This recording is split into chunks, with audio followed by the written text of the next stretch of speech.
Subscribe now and press the bell icon. Never miss an update.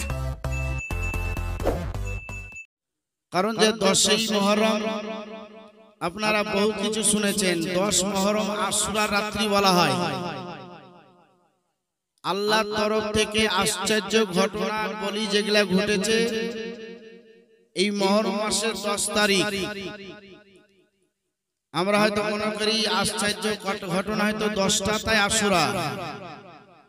10টার পরও কি আর আছে? বলে আছে। মুহররম মাসের 10 তারিখ শুক্রবার আল্লাহর তরফ থেকে আশ্চর্য ঘটনাবলী ঘটেছিল 361টা। জোরে বলো সুবহানাল্লাহ। 361টা আশ্চর্য ঘটনা। মুহররম মাসের 10 তারিখ শুক্রবার এই পৃথিবী থেকে সর্বপ্রথম মাটি আল্লাহ পাক রব্বুল আলামিনের দরবারে রাখা হয়। মুহররম মাসের 10 তারিখ শুক্রবার আদম নবীর বডিতে রূহ ফুঁকা হয়। মুহররম মাসের 10 তারিখ শুক্রবার মা হাওয়াকে জান্নাতের ভিতরে তৈরি করা হয়।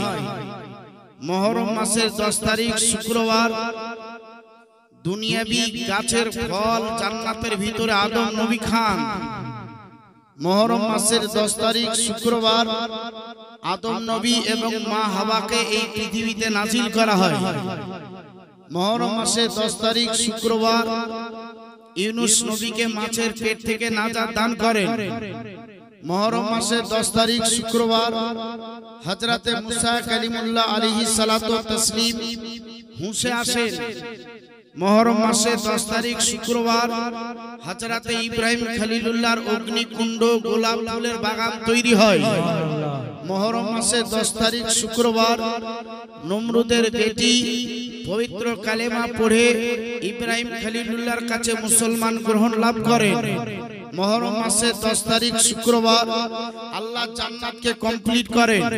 মুহররম মাসের 10 তারিখ শুক্রবার আরশ ফারশ লৌহ কালাম সিদরাতুল মুনতাহা কমপ্লিট করেন। মুহররম মাসের 10 তারিখ শুক্রবার জাহান্নাম কমপ্লিট হয়েছিল। মুহররম মাসের 10 তারিখ শুক্রবার এই পৃথিবীর মাটিকে অবস্থান করেন। মুহররম মাসের 10 তারিখ শুক্রবার এই পৃথিবীর মাটিকে নিজ স্থানে রাখা হয়। মুহররম মাসের 10 তারিখ শুক্রবার এইভাবে আরো যদি ফলো করেন আপনি পেয়ে যাবেন। মুহররম মাসের 10 তারিখ শুক্রবার নূহ পয়গম্বর আলাইহিস সালাতু ওয়াত তাসলিমের কাশতি যদি পাহাড়ে লাগে। মুহররম মাসের 10 তারিখ শুক্রবার হযরত ইমামে হুসাইন পাক শহীদ বরণ করেন। মুহররম মাসের 10 তারিখ শুক্রবার মদিনাতুর রাসূলে আজাদি মিলে যায়।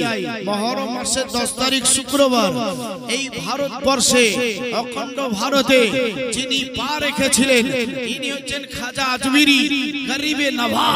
মুহররম মাসের 10 তারিখ শুক্রবার এই ভারতে যুদ্ধ হয়েছিল, তাতে ভারত জয়লাভ করে ভারত এক জায়গায় একত্রিতভাবে দাঁড়িয়ে গিয়েছিল। এই মুহররম মাসের 10 তারিখ শুক্রবার ইলাল আরো বহু কিছু আলোচনা আছে। জোরে বলো সুবহানাল্লাহ। আর একটু মহব্বতে বলুন সুবহানাল্লাহ। আমি কয়েকটা শুধুই মাত্র নমুনা আপনাদেরকে দিলাম। তাহলে আমার বাপজি ভাই সোনালাল সেই মুহররমের কথা আমাদের এখানে আলোচনা কিন্তু চলার মুহূর্তেই চলে এসেছে। লক্ষ্য রাখবো বাবাজি ভাই সোনালাল বন্ধুগণ, মুহররম মাসের 10 তারিখ শুক্রবার আর এই মুহররমের 3 তারিখ হযরত ইমামে হুসাইন পাক কারবালার মাঠে উপস্থিত হয়ে যাবেন। আমার বাপজি ভাই সোনালাল লক্ষ্য রেখে আপনাদের সম্মুখে বলবো একটু শোনো শোনো। আমার নবী মুস্তাফার রামাশা যার নাম হচ্ছে হযরত ইমামে হুসাইন পাক রাদিয়াল্লাহু তাআলা আনহু, তিনি মক্কাতে অবস্থান করছেন। লোকজনকে নিয়ে সেখানে অবস্থান করতে আছেন। হযরত ইমামে হুসাইন বলে, আমার নিকটবর্তী সবচাইতে যার প্রতিবেশী বিশ্বাস ছিল, যার প্রতিবেশী আমার ভরসা ছিল, ওই ব্যক্তিকে আমি কিন্তু পাঠিয়ে দিয়েছি কুবা শহরের দিকে, যার নাম হচ্ছে হযরত ইমাম মুসলিম। হযরত ইমাম ইমাম মুসলিম রাদিয়াল্লাহু তাআলা আনহু আকিলের সন্তান ইমামে মুসলিম এবং তার বিবি ইন্তেকালের করার কারণে তার সঙ্গে ছোট ছোট দুইটা বাচ্চা ছিল। একটা বাচ্চার বয়স হচ্ছে 8 বছর, একটা 7 বছর, যাদের নাম হচ্ছে মোহাম্মদ ইব্রাহিম। এই দুইটা বাচ্চাকে হযরত ইমাম মুসলিম সঙ্গে করে নিয়ে চলতে আরম্ভ করলেন। আমার বাপজি ভাইয়েরা দেখেন, তারা যখন চলতে আরম্ভ করলো, এদের কথা হচ্ছে এটাই, ইমাম মুসলিমকে ইমাম হুসাইনকে যখন চিঠি পাঠিয়ে দিয়েছে, নিশ্চয় ইমামে হুসাইন আর মদিনাতে থাকবে না। ওই মদিনাকে সালাম করে আখেরি সালামটা দিয়ে সেখান থেকে হয়তো বিদায় নিয়ে চলে আসে। আমি তোমাদেরকে এলান করেছি, শোনো শোনো, তোমাদেরকে যেইভাবে বলা হলো সেই কথা মোতাবেক তোমরা সেই কাজটা করবে। তার জন্য তাদেরকে খবর একটাই দেওয়া হয়েছিল, তোমরা 40,000 মানুষ, তোমরা সবাই মিলে রেডি হওয়ার পরে তোমরা সেই বর্ডারে চলে যাও। বর্ডারের কাছে তোমরা অপেক্ষা করতে আরম্ভ করো। বর্ডারের কাছে সবাই মিলে ইমাম হুসাইনের জন্য অপেক্ষা করতে লাগলেন। ইমাম হুসাইনের জন্য সবাই মিলে ইন্তজার করতে লাগলেন। হাতে একখানা করে পতাকা, ওই পতাকায় চাঁদ তারা ছাপা রয়েছে। তাদের মুখে একটাই কথা ছিল, বাপজি ভাইয়েরা, নারে তাকবীর, আল্লাহু আকবার, নারে সালাত ইয়া রাসূলুল্লাহ। এইভাবে তারাও কিন্তু সেখানে বর্ণনা করত, সেখানে সে কথাবার্তাটা আলোচনা করত। আমার বাপজি লক্ষ্য রেখে আপনাদের কাছে বলতে আছে, বাসর আমার নবী মুস্তাফার নওয়াসা হযরত ইমাম মুসলিমকে সেই জায়গায় পাঠিয়ে দিয়েছে গো। ইমাম মুসলিম যখন কাছাকাছি পৌঁছে যায়, তাদের পতাকা এইভাবে লহরানো দেখে ইমাম মুসলিম বলছেন, সত্যি মুসলিম ধর্মের কাছে পৌঁছে যাচ্ছে। হয়তো সবচাইতে আমার নবীকে ভালোবাসলে বলা, এদের কাছে হয়তো আমি পৌঁছে যাচ্ছে। হয়তো ওখানে গেলে পরে কিছু বোঝা যাবে। কাছাকাছি যখন পৌঁছে গেল, তারা সবাই মিলে বলতে আছেন, হুজুর আপনি ঘোড়া থেকে নিচে তাড়াতাড়ি নামুন, আপনার জন্য পাগল পারা হয়ে আছে। আপনার হাতে হাত দিয়ে বায়াত গ্রহণ করতে চাই, আপনার কাছে বায়াত গ্রহণ নিতে চাই। ইমাম মুসলিম বলছেন, ভাই তোমাদের এখানে জামে মসজিদ কত দূরে আছে বলো? বলছেন, হুজুর ওই দেখেন সামনে জামে মসজিদ দেখতে পাওয়া যাচ্ছে, ওটাই হযরত আলী আল মুর্তজা প্রত্যেক জুম্মার নামাজটা আমাদেরকে আদায় করাইতে ওই জামে মসজিদে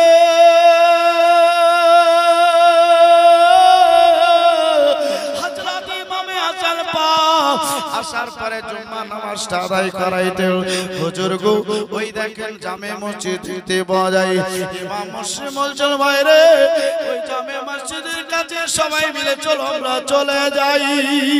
ওই জামে মসজিদের কাছে যখন পৌঁছে গেল, পৌঁছার পরই সবাই মিলে দেখেন কাছাকাছি। বলছেন, হুজুর আপনার জন্য অনেক দিন ধরে ইন্তজার করতেছিলাম, দেরি করবার নাই, তাড়াতাড়ি আপনি আমাদেরকে বায়াত করুন, তাড়াতাড়ি আপনি মুরিদের ব্যবস্থা করুন। ইমাম মুসলিম বলে, আমি তাদেরকে আগে বায়াতে নিয়ে নিলাম। একটা একটা করে 40,000 মানুষ সেখানে বায়াত গ্রহণ করলো। অনেক মেয়ে ছেলে পর্যন্ত সেখানে মুরিদ হয়েছিল। বেটা ছেলে মুরিদ হলো, মেয়ে ছেলেরা সেখানে মুরিদ হয়ে গেল। ইমাম মুসলিম বলে, এবার ওখানে থাকতে আরম্ভ করলাম, কিন্তু ওর মধ্যে কিছু সিআইডি ছিল, সেটা কিন্তু আমার জানা ছিল না। ইমাম মুসলিম বলতে আছেন, ভাই আমি তো চলে এসেছি, তোমাদের তো আর কোনো চিন্তা নাই। এই ছোট্ট ছোট্ট বাচ্চা আবার কে? বলছে, এই দুটা হচ্ছে আমার সন্তান। ওই জায়গায় একজন নবী প্রেমিক ছিল, যার নাম হচ্ছে কাজী সারা। বলছেন, হুজুর গো আপনার বাচ্চা দুটো যদি আপনি আমাকে দিতেন, আমার বাড়ি নিয়ে গিয়ে আমার বিবির হাওলাই দিয়ে দিতাম। ওই বাচ্চাদের খিদমত করতো, বাচ্চাদের খাবারের ব্যবস্থা করতো, বাচ্চাদের কষ্ট হতো না, বাচ্চাদের রৌদ্র লাগতো না। এই বলে দেখেন বাচ্চা দুটোকে কাজী সারা হাতে দিয়ে দেওয়া হলো। আপনার বাড়িতে নিয়ে যাওয়ার পরই আপনার নিজের বিবিকে দিয়ে দিলেন, বিবি রে এটা হচ্ছে নবী বংশের সন্তান, চাঁদে দাগ আছে রে, কিন্তু বাচ্চাদের চেহারায় কোনো দাগ নাই। এই বাচ্চাদের যদি কোনো ধরনের ব্যবস্থা করতে ত্রুটি হয়ে যায়, আল্লাহ ক্ষমা করবে না রে। এই বাচ্চাদের বেশি বেশি করে খিদমত করো। এই বলে বাচ্চাদেরকে রেখে দিয়ে ইমাম মুসলিমের কাছে পৌঁছে গিয়ে ইমাম মুসলিম বলতে আছেন, ভাই বলে বন্ধুগণ বলতে আছি, আমি একটু ঘুরে ঘুরে কুফার শহরটা দেখতে চাই, একটু ঘুরে ঘুরে আমি আমার এলাকাটা একটু দেখতে চাই, একটু বানপুলের মানুষেরা কেমন আছে একটু দেখতে চাই, আমি বানপুলের মেয়ে ছেলের সঙ্গে একটু সাক্ষাৎ করব, একটু বানপুলের পুরুষের সঙ্গে সাক্ষাৎ করব, একটু বাচ্চা বাচ্চাদের সঙ্গে একটু সাক্ষাৎ করব, কমসে কম তাদের সঙ্গে একটু সালাম সালাম করা হবে। এই বলে ইমাম মুসলিম কিছু লোকজন নিয়ে রাস্তায় যখন চলতে আরম্ভ করলেন, বাবজি খবর পাইছে গো নবীর সন্তান আমাদের রাস্তায় চলে, নবী মুস্তাফার সন্তান, নবী মুস্তাফার বংশের সন্তান আমাদের রাস্তায় হাঁটতে আছে। এরকম খবর যখন বাড়ি বাড়ি হয়ে গেছে, আমার মায়েরা, আমার বাচ্চারা শোনো, ওই জায়গায় মহিলারা আপন আপন বাড়ির দরজা খুলে এর আপনার দরজা খুলে দিয়ে নবীর বংশের সন্তানের দিকে অপেক্ষা করে। আমার বাড়ির সামনে দিয়ে যখন যাইবে রে, আমি সেই জায়গায় দাঁড়িয়ে মহব্বতে একটু সালাম করব। চলে বলুন, মহব্বতে একটু সালাম করব। বলে আপনার মহিলারা দাঁড়িয়ে আছি, পুরুষেরা রাস্তার ধারে দাঁড়িয়ে আছে, সবাই ইমাম মুসলিমকে সালাম করবে। বাবজি এবার মুসলিম দেখেন চলেন, মহিলারা বলছেন আসসালামু আলাইকুম, পুরুষেরা দেখতে পেলে বলেন আসসালামু আলাইকুম। পুরুষেরা হাতের সঙ্গে হাতটা মিলিয়ে দেয়, মহিলারা শুধু হাতটা ইশারা করে সালাম করে দেয়। বাচ্চা বাচ্চারা আসার পরে কদমে একটু চুমা খায়, বাচ্চা বাচ্চারা কদমে একটু কদম বসে করে, এইভাবে তারা দেখুন করে আর সালাম করে আদরে ভিতরে চলে যায়।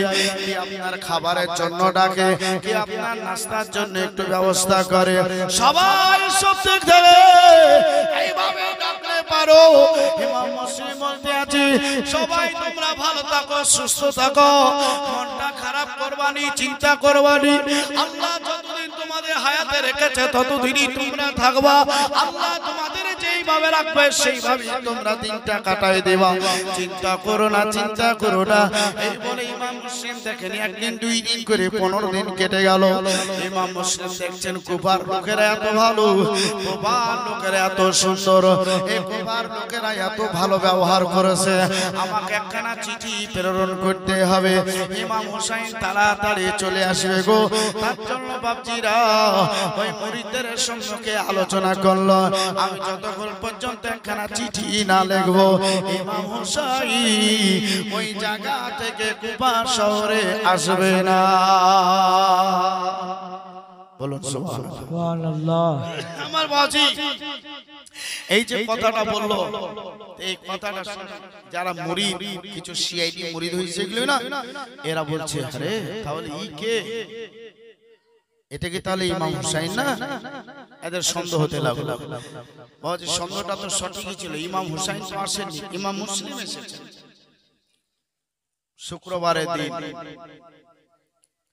জুম্মার নামাজ পড়ার আগে বা পরে ইমাম সাহেব একটু বক্তব্য রাখে না? রাখে তো? রাখে। ইমাম মুসলিম জুম্মার নামাজ পড়ালেন, একটু বক্তব্যের জন্য দাঁড়িয়ে গেলেন। এ কুফাবাসী, তোমরা ইমাম হুসাইনকে দেখেছো? না হুজুর। ইমাম হুসাইনকে তোমরা চোখে দেখোনি? বলে আমরা দেখি নাই। ইমাম হুসাইনকে পাইতে চাও, ইমাম হুসাইনের সাক্ষাৎ করতে চাও, ইমাম হুসাইনের জন্য তোমরা নিজের জান দিতে পারো? এক বাক্যে সবাই বলছে আমরা দিতে পারি, কিন্তু ওর মধ্যে ছলনা ছিল, গাদ্দারি ছিল, সবাই দিতে পারে। তোমাদের মোহাব্বত, তোমাদের ভালোবাসা দেখে আমাকে খুব ভালো লাগলো, আমি খুব আনন্দ পেলাম। তবে একটা কথা বলছি, আমি ইমাম মুসলিম এসেছি, ইমাম হুসাইন না। আমি একটা চিঠি লিখলে পারে ইমাম হুসাইন কিন্তু চলে আসে। নামাজ পড়া শেষ হয়ে গেল, মসজিদ থেকে যেমনি বাইরে হওয়া সিআইডি মুরিদগুলা যাওয়ার পরে বলতে আছেন হুজুর,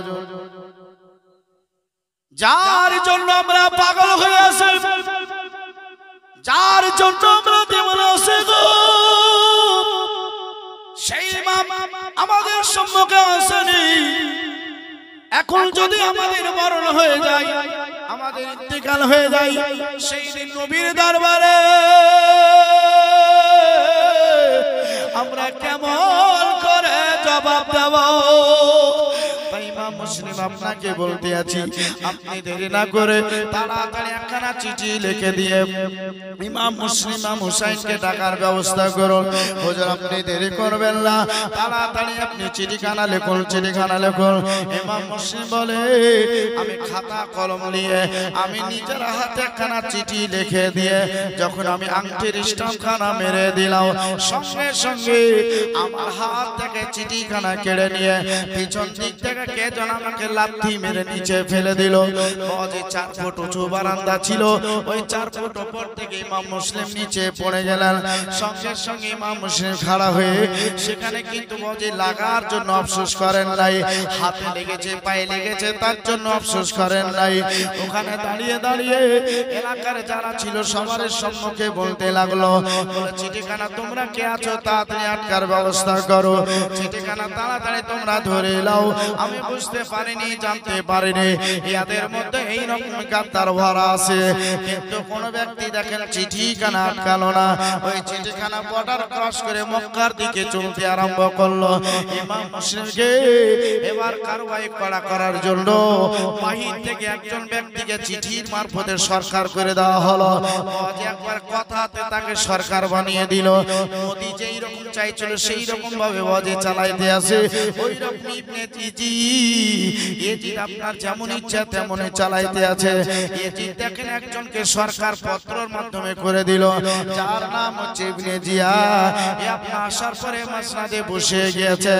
আপনার প্রথম টার্গেট হচ্ছে ইমাম মুসলিমকে যে ধরে দিতে পারবে তার জন্য 10,000 টাকা ইনাম থাকলো। ইমাম মুসলিমের জন্য যাদের দরজাখানা খোলা থাকবে রে, ওই ব্যক্তিদের যদি ধরতে পারা যায় তাদেরকে কড়া শাস্তি দেব। তাদের সন্তানগুলোকে টুটি চেপে মেরে দেওয়া হবে। কি দেখেন ভয় তাদেরকে দেখানো হয়েছিল। একটা ভয়ের কথাই শুধু বলি, ইয়াজিদ ইবনে জিয়াদের কি রকম কারবাই বাবা। একটা সভা ডাকা হলো, ওই সভায় অনেক পুরুষ নারীরা জমা হলো। ওখান থেকে একটা সুন্দরী নারীকে বাহির করে বাবা একবারে সবার সম্মুখে উলঙ্গ করে দিয়েছে। যে একটা তার কোলে বাচ্চা ছিল, ওই বাচ্চাটাকে তুমি কতই না ভালোবাসো। মহিলা বলছে জানের চাইতে বেশি ভালোবাসি।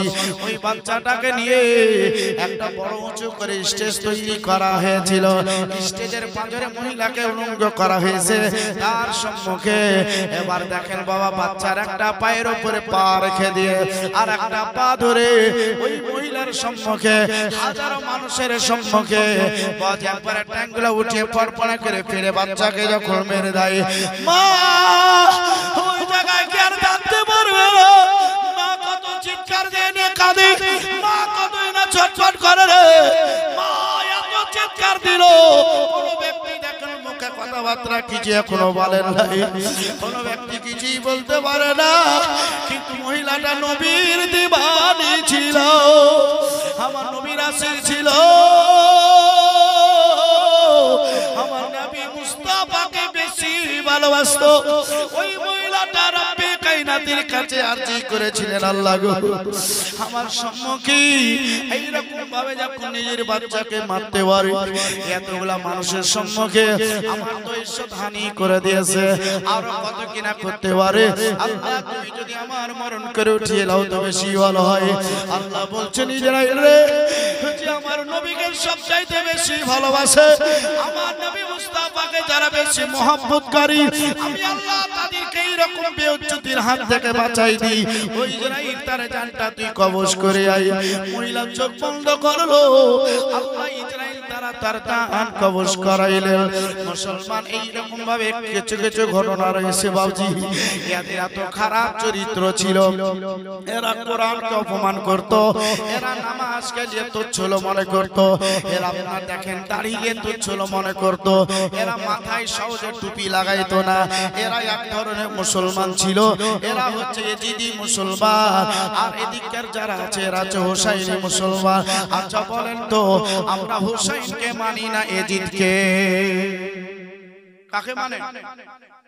ইমাম হুসাইনকে মানি আমরা। হুসাইনি দল একবার মুহাব্বতে বলো নারে তাকবীর, এটি জোরে নারে তাকবীর, নারে রিসালাত, উনারি হুজুর কা দামাত, খানকায়ে আউলিয়া দামাত, নারে তাকবীর, নারে রিসালাত, রাসূলুল্লাহ। তাহলে দেখেন ওই জায়গায় এইরকম কারবাই করতো বাবা। তো ইমাম হুসাইন বাপ তিনি বলতে আছেন চিঠি আমার কাছে পৌঁছে গেল, আমি এবার রেডি হয়ে যাও মক্কার লোককে দেখিয়ে। আর এজিদের এই ইমাম মুসলিমের দু চারটি কথাবার্তা হয়েছিল, সেটা কিন্তু আমরা একটু চট করে শ্রবণ করে নিই। বাপ সোনালাল বলল যে ইমাম মুসলিমের জন্য দরজা বন্ধ, ইমাম মুসলিমের জন্য প্রত্যেকটা খিড়কি বন্ধ হয়ে যাবে। যে মহিলাটা সাক্ষাৎ করবে তাকে এই রকম শাস্তি দেওয়া হবে। একটা শাস্তির কথা বলেছি, এরকম শাস্তি দেওয়া হবে। তার যদি তার চাইতো আরো কিছু মনে করি তাহলে তার চোখ তুলে দেওয়া হবে। এমনকি বাবাজি জামপাড়া দিয়ে তার জীবিত অবস্থায় নাক গুলাকে উঠিয়ে নেওয়া হবে। বাপজি ভাই একটা পুরুষ মানুষ আপনি নিজেই ফলো করুন, যখন একটা হাতুড়ের বাড়ি লাগে, খিচুড়ি বাড়ি লাগে, তো মনে হবে জানটা হয়তো বের হয়ে গেল, এরকম মনে হয় না? চন্দুর কি লাগে না? লাগে না? লেগে যায়। তাহলে জীবিত অবস্থায় আপনার নখ গুলাকে উঠিয়ে নেওয়া হবে। বাপজি ভাইয়ের আপনার কান কেটে দেওয়া হবে, কোন জায়গাকে ফাঁকিয়ে দিয়ে ওখানে লবণ মরিচ দিয়ে দেওয়া হবে। বাপজি সহ্য করা যাবে? সহ্য করা যাবে? সহ্য করা যাবে না। এইরকম কারবাই করবে তারা।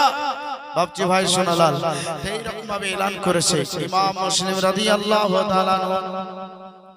তিনি বলতে আছেন আমি এরকম ভাবে দুই একদিন যখন চললাম, চলার পরে এবার দেখো আমি সামনের দিকে এগিয়ে যাই, আগাইতে আগাইতে আমি রাস্তার দিকে চলি।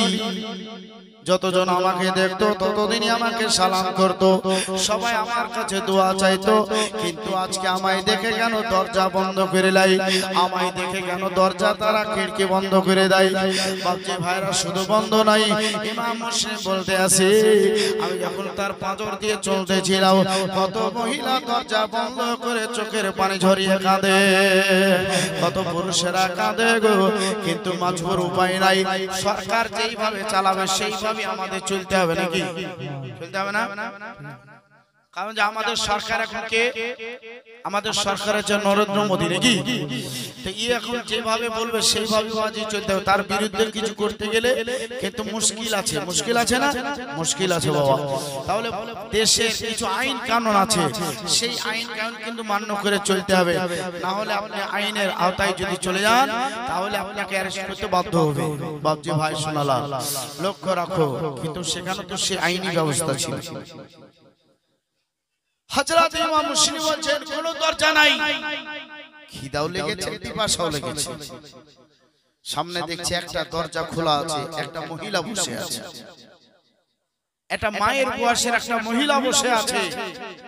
আমি পাটাকে চালিয়ে আমি সেখানে পৌঁছে গেলাম। ইমাম মুসলিম বলেন আমি সালাম করলাম, ওয়ালাইকুম সালাম। বাপজি ভাইরা কে? মা, এক গ্লাস কি পানি পাবো? জননী দেখার পরে বুঝতে পেরে গেলেন এটা নবী বংশের সন্তান। কিসের জন্য বুঝতে পারা গেল? কি কারণে বুঝতে পারা গেল? এই কারণে নবী বংশের যতগুলো সন্তান আদি আছে ইয়াদের চেহারায় একটা তো দাগ ছিল না। চলো বলুন সুবহানাল্লাহ। এদের একটা চেহারায় দাগ ছিল না, তার জন্য চিনতে পেরে যেতেন এদের চেহারা উজ্জ্বল ছিল, একবার নক্ষত্র তারার মতন ছিল। ইমাম মুসলিমকে বলছেন বেটা তোমাকে খিদাও লেগেছে বুঝি, সারাদিন চলতে আছো, খিদাও লেগেছে, একটু খাবার খাও, তারপরে একটু পানি পান করো। ইমাম মুসলিম বলছে আমি ওখানে একটু খাবার খেলাম, পানি পান করলাম, বেটা তোমার একটু আরামে দরকার আছে, আমার ঘরে একটু তুমি আরাম করো। ইমাম মুসলিম 60 হয়ে গেলে চোখটা বন্ধ করে ঘুম চলে আসে। মা নিজের সন্তানের দিকে অপেক্ষা করতেছিল। আমার একমাত্র একটা পুত্র আছে, ওই পুত্রটা আসার পরে বাড়ি যখন ঢুকবে তার হাত দিয়ে আমি ব্যবস্থা করব ইমাম মুসলিমকে আমি তার বাড়ির দিকে পাঠিয়ে দেওয়ার, তাহলে ইমাম মুসলিমের কষ্ট হবে না, কষ্ট হতে দিব না। তাই মা দেখেন নিজের ছেলের জন্য অপেক্ষা করতেছিলেন। নিজের ছেলেটা যখন বাড়ির ভিতরে আসলো, ছেলেকে খাবার দাবার সব কিছুই দেওয়া হলো। ছেলেটা বলছে মা রে, আমি সারাদিন ইমাম মুসলিমকে দূরে বাড়াইতে আছি। মা বলছে বেটা কিসের জন্য তুমি দূরতে আছো বলো। ওই মায়ের কথাটাই বেলাটা বুঝতে পেরে গেল, মার কাছে নিশ্চয়ই কিছু জিনিস জানা আছে। তাই বলছেন মা রে, ইমাম মুসলিমকে যদি খুঁজে পেয়ে যেতাম আমি মদিনাতুর রাসূল পৌঁছে দিতাম মা। তাই ইমাম মুসলিমকে খুঁজে করতে আছি। মা বেটার কথাটা বুঝতে পারলো না।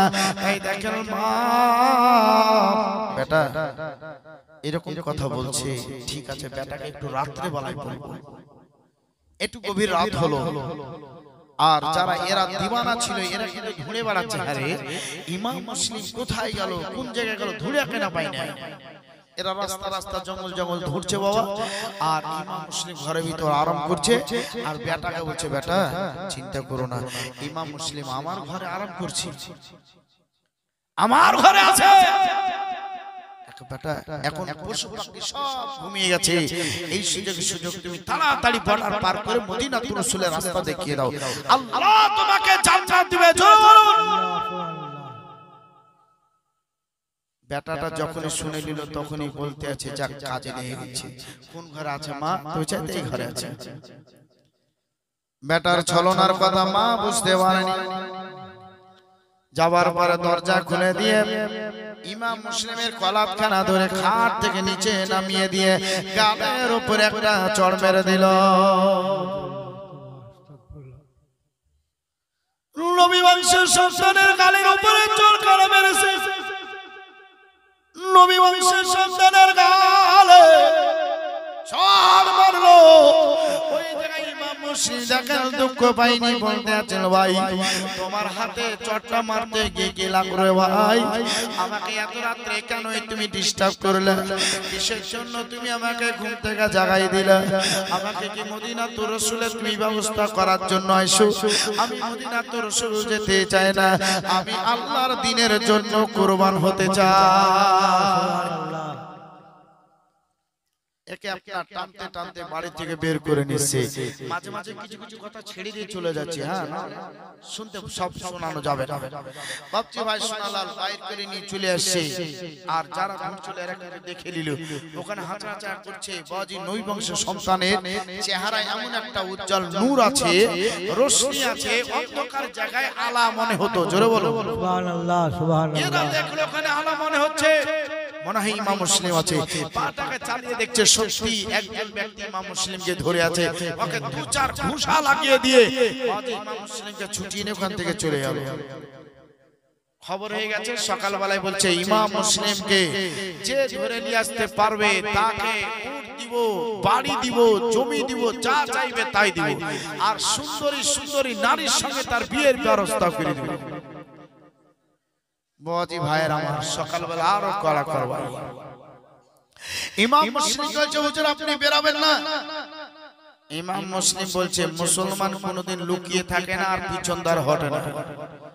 পিছনে যারা পিছিয়ে যায় এরা হচ্ছে কাপুরুষ, আর সামনে যারা দিনের জন্য এগিয়ে যায় এরা হচ্ছে বীর পুরুষ। অতএব আমরা পিছনে পিছাইতে শিখিনি, আগে আগাইতে শিখেছি। আজকে আর গোপন নয়, আজকে আমি প্রকাশ্য ভাবে ইমাম মুসলিম রাস্তায় বেরোব। ইমাম মুসলিম বলে আমি খাপ থেকে তলোয়ারখানা বাহির করে নিয়ে আমি এবার তলোয়ার নিয়ে আমি রাস্তায় খোলা মাঠে ময়দানে হাঁটতে শুরু করে দিলাম। এক বাবালো কে কোথায় আছো, আমার সম্মুখে আসো। এই ইবনে জিয়াদ अगर तुझ में दम है और आदमी हमारे पास भेज दो ताकि मैं देखूं कि इस्लाम तुझके खिलाफ न करता है। बोलो सुभान अल्लाह, और एक मोहब्बत बोलो सुभान अल्लाह। इमाम মুসলিম বলতে আছে বাচ্চা ভাই আজকে দেখো ইসলামকে আজ লড়াবার মতন তোমার বীর কে আছে একবার সামনে পাঠাই দাও, একবার সামনে নিয়ে আসো, একবার দেখি। বাচ্চা ভাই কথাটা হয়ে গেছে, কথাটা জানিয়ে দিল।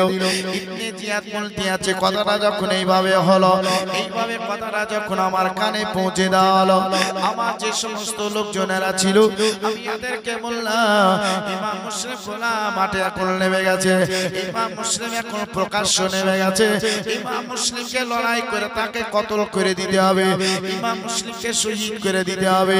কি আচরে আমার লোকজনেরা তাড়াতাড়ি তোমরা বাইর হও। এই বাইরের কথাটা যখনই বললো আমার মুসলমান এই কথাটা শোনার সঙ্গে সঙ্গে হযরত ইমাম মুসলিমের কাছে একটা দুইটা করে কয়েকটা লোক চলে আসলো। আসার পরই কথাবার্তা চলতে লাগলো। ইমাম মুসলিম গো, তুমি যদি আমাদের কথা মানো তোমার বিয়ের ব্যবস্থা করে দেব, তোমাকে টাকার গদিতে সুদার ব্যবস্থা করে দেব, তোমাকে সুন্দর একটা অট্টালিকা দিয়ে দিব। ইমাম মুসলিমের দিক বাদ দিয়ে তুমি আমাদের দিকেই চলে আসো, তোমার জিন্দেগি যা কিছু আছে সব দিয়ে দিব, তোমার 14টা পিঁড়ি বসে বসে খাবে চিন্তা নাই। ইমাম মুসলিম বললেন আমি তোমাদের কথার প্রমাণে পড়তে চাই না, তোমরা সবাই হচ্ছে জাহান্নামী। ইমাম হুসাইনকে যদি তোমরা মানো, আমার কথায় যদি তোমরা এদিকে চলে আসো, তোমাদেরকে কাল কিয়ামতের মাঠে জান্নাত দেব, তোমাদের জান্নাতের পানি পান করাই দেব, জান্নাতের বাগানের ব্যবস্থা করে দেব। এইভাবে কথাবার্তা চলতে চলতে বাপজি ভাইরা বলছে ইমাম মুসলিম তাহলে তুমি আগে তলোয়ার মারো। ইমাম মুসলিম বলছেন না, আগে মুসলমান তলোয়ার মারা শিখায় না, মুসলমান হচ্ছে শান্তি ধর্ম, তাই আগে আমি তোমাদের চোট করতে যাই না, আগে তোমরা চোট করবে রে, তারপর আমি ইমাম মুসলিম তোমাদেরকে আঘাত করব। এই কথাবার্তা বলতে বলতে ইবনে জিয়াদের তরফ থেকে যারা ছিল এরা তলোয়ার মেরেছে। ইমাম মুসলিম ঢাল দিয়ে রুখে নিয়ে সঙ্গে সঙ্গে নিজের তলোয়ার দিয়ে তাকে সেই জায়গায় কোপে নার বানিয়ে দিল। জোরে বলুন আল্লাহু আকবার। তাকে দেখেন জাহান্নামী বানিয়ে দিল। এইভাবে কয়েকটা দেখেন কতল করে দিয়েছেন। ইমাম মুসলিমের সম্মুখে একটা একটা করে আসে, জিহ্বা শুকিয়ে গেছে রে, আজকে কলেজা শুকিয়ে গেছে, হলকম কানে শুকিয়ে গেছে। ইমাম মুসলিম 2 দিন থেকে খাবার পানি কিছুই খান নাই। দেখেন নবীর মুহাব্বত, আজকে নবীর ভালোবাসা, আজকে দেখেন এত মুহাব্বত খুশিতে আর তলোয়ার খানা চালিয়ে কয়েকজন ব্যক্তিকে গোপিল্লার জব্বর বানিয়ে দিল। এবার দেখেন পানি টানটা হয়ে গেল, পানিটা পান করবে এটা ইচ্ছা। সামনে একটা দরজা দেখতে পাওয়া যায় খোলা। ইমাম মুসলিম সেই জায়গায় চলে গেলেন। যাওয়ার পর একটা বৃদ্ধ মহিলা বসে বসে আপনার চোখের পানি ঝরিয়া ঝরিয়া কাঁদে গো। কিসের জন্য কাঁদে ওটা শেষ বেলাতে শুনতে পাবেন বাবজি। ওই মহিলাটার কাছে গিয়ে বলতে আছে, ও বুড়িমা তুমি কি পারো আমাকে 1 গ্লাস পানি পান করাই দিতে? তুমি যদি পানি দাও আমার সামনে যতগুলা কপ্পাবাসীরা আসবে গো, ইবনে জিয়াদের লোক আসবে, এজিদের লোকেরা আসবে, আমি তাদেরকে একাই তলোয়ারে সব পিনার বানিয়ে দেব। ওই বুড়িমাটা তাড়াতাড়ি 1 গ্লাস পানি হাতে আনার পরে যখন দিলেন, ইমাম মুসলিম বলছেন তলোয়ার কানা নিচে রেখে আমি গ্লাসের পানি কানা যখন এইভাবে নিয়েছি গো, ওই গ্লাসের পানিটা রক্তে লালে লাল দেখতে পাই। পানিটা আসলে কিন্তু লাল ছিল না, পানি কানা লাল দেখতে পাওয়া যাচ্ছে। ওই পানি থেকে যেন শব্দ বেশি চলে আসছে। ইমাম মুসলিম কারবালার মাঠে তো কেউ পানি পান করবে না, আর তুমি পানি পান করে কারবালার মাটিতে বদনাম করতে চাও, কারবালার মাটিতে তুমি পানি পান করতে চাও, আজকে পানি পান করলে বদনাম হয়ে যাবে রে ইমাম মুসলিম। তাই তোমাকে বলছি ইদিকে তাকিয়ে তুমি একবার দেখো, নবী মুস্তাফাকে পানির মধ্যে দেখতে পাওয়া যায়। পানির মধ্যে আমার নবী মুস্তাফাকে দেখতে পাওয়া যাচ্ছে। ইমাম মুসলিম বলেন তবে আমার মান ছিল না, তাই দেখেন আস্তে আস্তে করে ঠোঁটের কাছে যখন লাগাইতে যাই, ঠোঁটের কাছাকাছি যখন নিয়ে চলে আসি, ইবনে জিয়াদের দলে লোকেরা বলতে আছে, ওই দেখ ইমাম মুসলিম যদি পানি পান করে লাই তাহলে আমরা 22,000 কেন 22 লাখ যদি চলে আসি ইমাম মুসলিমের সঙ্গে যুদ্ধ করার পারবো না, ওই পানি খানা তাকে পান করতে দেওয়া হবে না। বলে আপনার বাপজিরা এর আপনার পিছন পিছন দিক দিয়ে যাওয়ার পরে ইমাম মুসলিম দেখেন একবার ঠোঁটের কাছে গ্লাস খানায় লাগিয়ে দিয়েছে, কে জানো পিছন দিক থেকে এত জোরে তলওয়াতের আঘাত করছে। আমার মায়েরা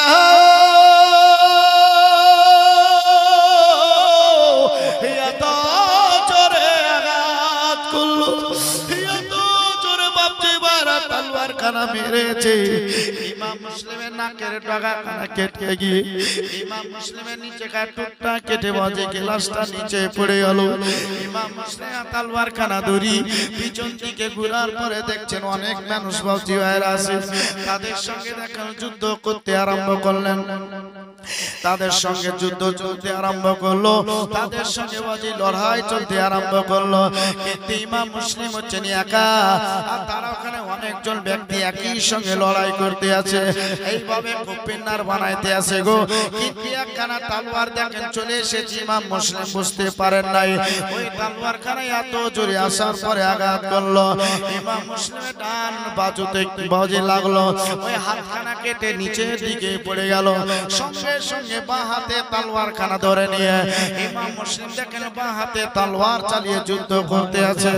আমার বাপজিরা এই বাঁ হাতে যখন যুদ্ধ করে, এই বাঁ হাতে কোন একজন ব্যক্তি তলোয়ার খানা মারলে ইমাম মুসলিমের বাম বাজুটাও কেটে যায়, কিন্তু দেখেন একটু চামড়ার কারণে হাত খানা ঝুলতে লাগলো। মায়েরাও ইমাম মুসলিম তলোয়ার খানা নিজের মুখে ধরে নিয়ে এবার দেখেন যুদ্ধ করতে আছে বাবজির আওয়াজ।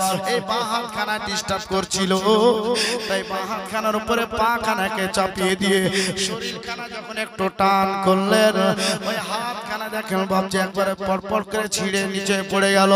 ইমাম মুসলিম মুখে তলোয়ার চালিয়ে যুদ্ধ করতে আছেন। মায়েরা আমার বাবজি ভাইরা, এইভাবে যুদ্ধ চলতে চলতে আর কতক্ষণ বাবজি যুদ্ধ চালাইবে, ইমাম মুসলিমকে সবাই মিলে ধরে নিল, একবার তিনতলা ছাদে নিয়ে চলে গেল। ইমাম মুসলিম তোমাকে এখনো টাইম আছে, সব ব্যবস্থা করব। ইমাম মুসলিম বলে আমার হাত নাই, আমার পা বাঁধা আছে, আমার বডি বাঁধা আছে, তার জন্য কি করব? আমি তাকে ধিক্কার জানিয়েছিলাম, তাই নিজের মুখ থেকে আপনার থুতু ছিটিয়ে এজিদের গালে দিয়েছিল, এজিদের মুখে ছিটিয়ে দিয়েছিল। এজিদ বাবজি ভাইরা বরদাস্ত করতে পারলো না, তাই তিনতলা ছাদ থেকে যখন ইমাম মুসলিমের বডি খানা নিচের দিকে ফেলিয়ে দেওয়া হলো, ইমাম মুসলিমের বডিটা বাবজি ভাইরা নিচে পড়ার পরে ইবড়ো খিবড়ো পাথরের উপরে পড়ার পরে ইমাম মুসলিমের বডিটা ক্ষত বিক্ষত হয়ে গেল।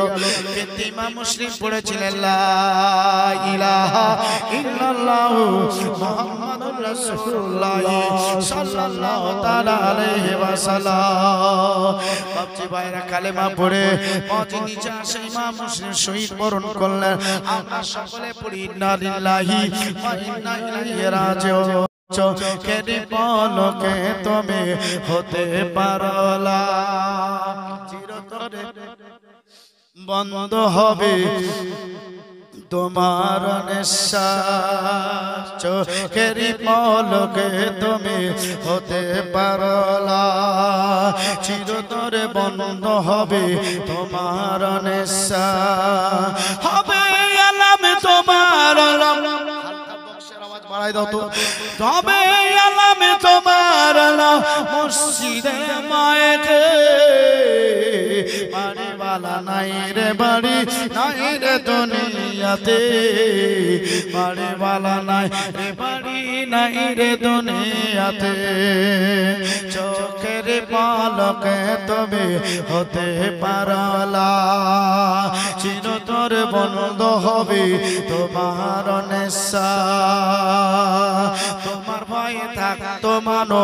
ছিল বাহাদুরি তোমার ভয়ে থাকতো মানো ছিল বাহাদুরি বাবনি তুমি একটা হাওয়ায় ওড়া রঙিন ঘড়ি জোরে বলে তোমার ভয়ে থাকতো মানো ছিল বাহাদুরি তোমার ভয়ে থাকতো মানো ছিল বাহাদুরি বাবনে তুমি একটা হাওয়ায় ওড়া রঙিন ঘড়ি হাসতায় নাম দিলে বালি পারিবে না থাকিতে বাড়িওয়ালা নাই রে বাড়ি নাই রে দুনিয়াতে বাড়িওয়ালা নাই রে বাড়ি নাই রে দুনিয়াতে বাড়ি গাড়ি মিল ফ্যাক্টরি টাকা আর পাহাড় বাড়ি গাড়ি মিল ফ্যাক্টরি টাকা আর পাহাড় বিলাসিতায় কেটেছে জন কত অহংকার বাড়ি গাড়ি মিল ফ্যাক্টরি টাকা আর পাহাড় বিলাসিতায় কেটেছে জন কত অহংকার হাতামি কাপড় ছেড়ে হবে সাদা কাপড় পরিতে বাড়িওয়ালা নাই রে বাড়ি নাই রে দুনিয়াতে বাড়িওয়ালা নাই রে বাড়ি নাই রে দুনিয়াতে বাড়িওয়ালা নাই রে বাড়ি নাই রে দুনিয়াতে বাড়িওয়ালা নাই রে বাড়ি নাই রে দুনিয়াতে Subscribe now and press the bell icon. Never miss an update.